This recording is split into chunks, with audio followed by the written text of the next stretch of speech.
الله الرحمن الرحيم نحمده ونصلي على رسوله الكريم أما بعد أعوذ بالله من الشيطان الرجيم بسم الله الرحمن الرحيم إن هذا القرآن يهدي للتي هي أقوم ويبشر المؤمنين الذين يعملون الصالحات أن لهم أجرا كبيرا وأن الذين لا يؤمنون بالآخرة أعتدنا لهم عذابا أليما۔ میرے بھائیو، قرآن کریم یقیناً سراپا ہدایت ہے اور یہ بالکل سیدھا راستہ ہے، ایسا سیدھا راستہ ہے جس میں کوئی کجی نہیں ہے، کوئی ٹیڑھا پن نہیں ہے۔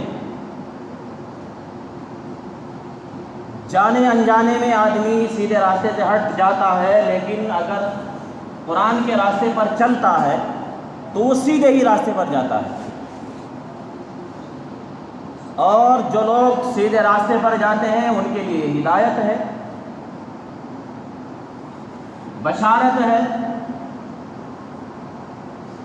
بشارت بھی ان لوگوں کے لیے جنہوں نے نیک عمل کیے، الذین یعملون الصالحات، جنہوں نے نیک عمل کیے۔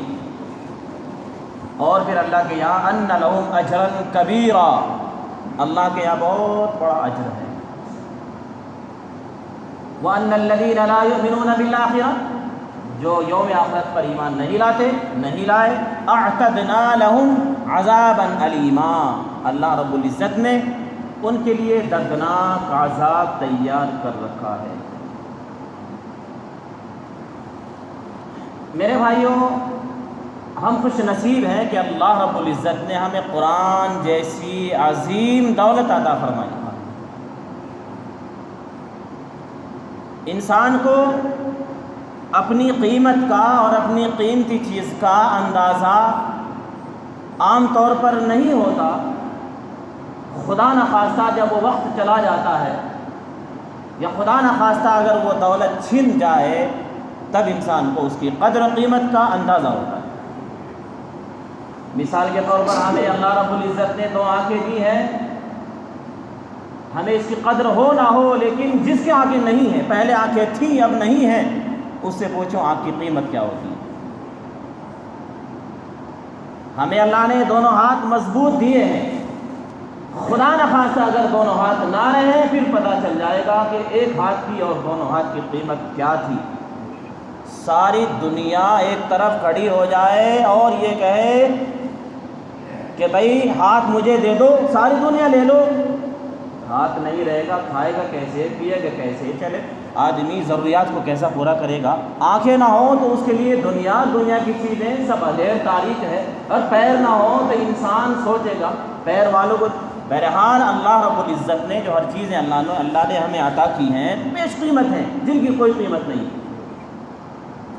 اور اسی لیے اللہ رب العزت نے فرمایا وَإِن تَعُدُّوا نِعْمَةَ اللَّهِ لَا تُحْصُوهَا، اگر تم میری نعمتوں کا شکر ادا کرنا چاہو نہیں کر سکتے، اور اگر میری نعمتوں کو شمار کرنا چاہو نہیں کر سکتے۔ وَإِن تَعُدُّوا نِعْمَةَ اللَّهِ لَا تُحْصُوهَا، اللہ کی کتنی نعمتیں ہم پر ہیں، اگر ہم شمار کرنا چاہیں، گننا چاہیں، نہیں شمار کر سکتے۔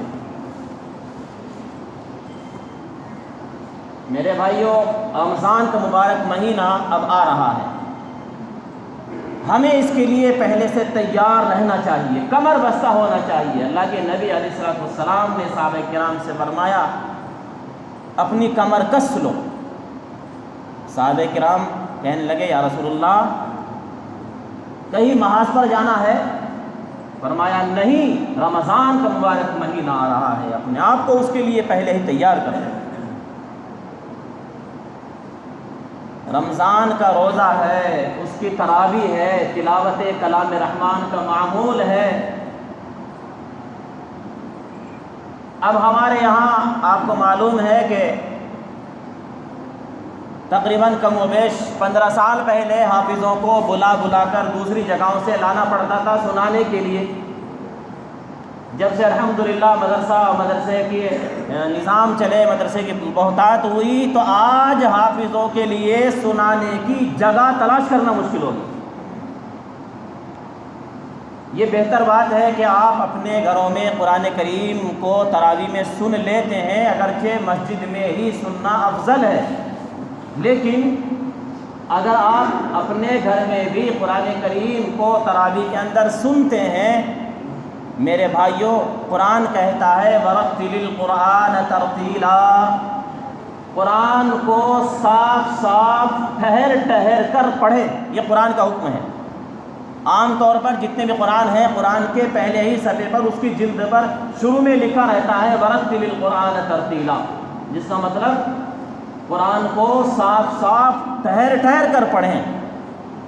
نماز کے اندر اگر آپ قرآن کریم کو اس ڈھنگ سے پڑھیں کہ الفاظ کٹ جائیں، الفاظ کا وجود ختم ہو جائے، تو اس کو بولتے ہیں عربی زبان میں لحن جلی، تجوید کی زبان میں لحن جلی، یعنی ایسی غلطی جو بڑی غلطی ہے۔ آپ سے اگر قرآن کریم کے الفاظ محذوف ہو جاتے ہیں، کٹ جاتے ہیں، تو آپ نماز سے باہر ہو گئے۔ جب آپ نماز سے باہر ہو گئے تو آپ نے نماز پڑھ بھی لی پڑھنے کے طریقے پر، اور آپ نماز سے باہر ہو چکے تھے تو نماز ہی نہیں ہوئی۔ عام طور سے نماز میں تو ایسا نہیں ہوتا۔ تراویح کے اندر جو لوگ 7 دن کا سننے کے عادی ہیں، رے بھائی یہ کم دنوں کا ان لوگوں کے واسطے تھے جو باہر سفر کرنے والے ہیں، پکے سچے نمازی ہیں، نہ جانے کہاں انہیں سفر کرنا پڑے گا، اور یقیناً انہیں جانا ہی ہے، وہ علم طرح سے یہ جہاں بھی موقع ہوگا وہاں پڑھ لیں گے۔ قرآن کریم کو مکمل قرآن کریم تراویح کے اندر سننا یہ الگ سنت ہے، اور پورے مہینے کی تراویح پڑھنا یہ الگ واجب، اگرچہ سنت ہے لیکن واجب سے بھی زیادہ درجہ اس کا بڑا ہوا ہے، یعنی پڑھنا لازمی ہے جب تک عید کا چاند نہ دکھے۔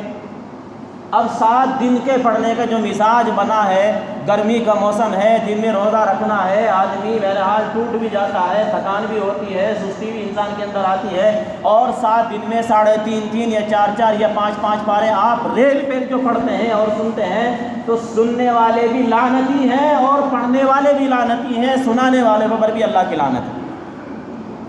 یہ قرآن کے ساتھ ظلم ہے، قرآن کی بے حرمتی ہے، قرآن کی نعوذ باللہ بے ادبی ہے، اور یہ اللہ کے ساتھ بھی گویا کہ اللہ ہم تمام کی حفاظت کریں بے ادبی والا معاملہ ہے۔ بھائی قرآن کریم کی تلاوت کرنا یہ اللہ سے باتیں کرنا ہے۔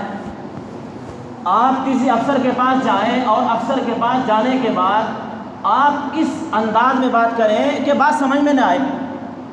بھائی کسی افسر سے آپ بات کرنا چاہتے ہیں اور وہ آپ سے بات کر رہا ہے، اور آپ اس ڈھنگ سے بات کریں ایسے کر کے، مطلب تو اس کی بات سمجھ میں نہ آئے تو وہ آپ کی بات سنے گا کیسے؟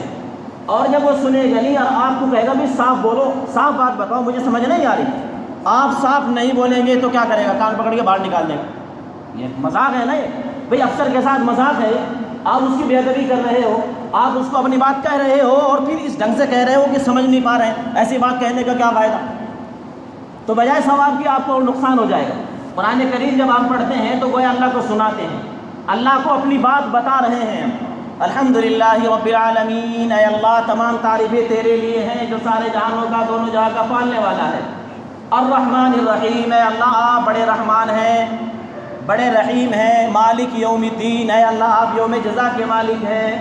ایاک نعبد و ایاک نستعین، اے اللہ میں تیری ہی عبادت کرتا ہوں اور تجھ ہی سے مدد چاہتا ہوں۔ تو میں نے جو کہا ہے آپ کو سمجھ میں آیا؟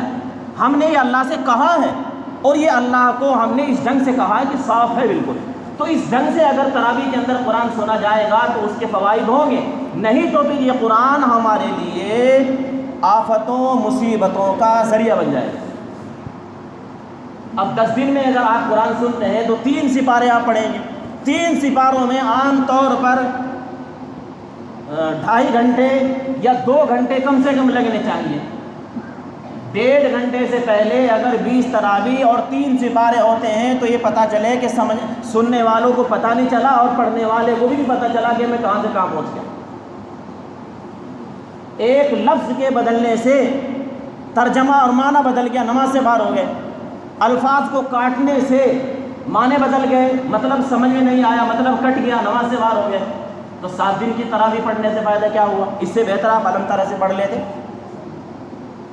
اس لیے کم سے کم ایسے حالات میں 15 دن کا 2 سپارے، وہ بھی اگر ٹھہر ٹھہر کر آپ سن سکتے ہیں۔ عام طور پر ہم نے دیکھا ہے اور ہم نے سنا بھی ہے، ارے بھائی 3 سپارے اس کو پڑھنے ہیں، لوگ پیچھے بیٹھ کے باتیں کر رہے ہیں، پیچھے بیٹھ کے بعض لوگ نعوذ باللہ بیڑیاں تک پیتے ہیں، ہنسی مذاق ٹھٹے اڑاتے ہیں، اور جب امام صاحب نے اللہ اکبر رکوع کے واسطے کہا دوڑ کے رکوع میں شامل ہو گئے، تو کیا تراویح آپ کی ہو گئی؟ نماز تو ہو جائے گی، لیکن آپ نے جو قرآن کی بے حرمتی کی ہے اس کا وبال آپ پر آ سکتا ہے اور آ رہا ہے۔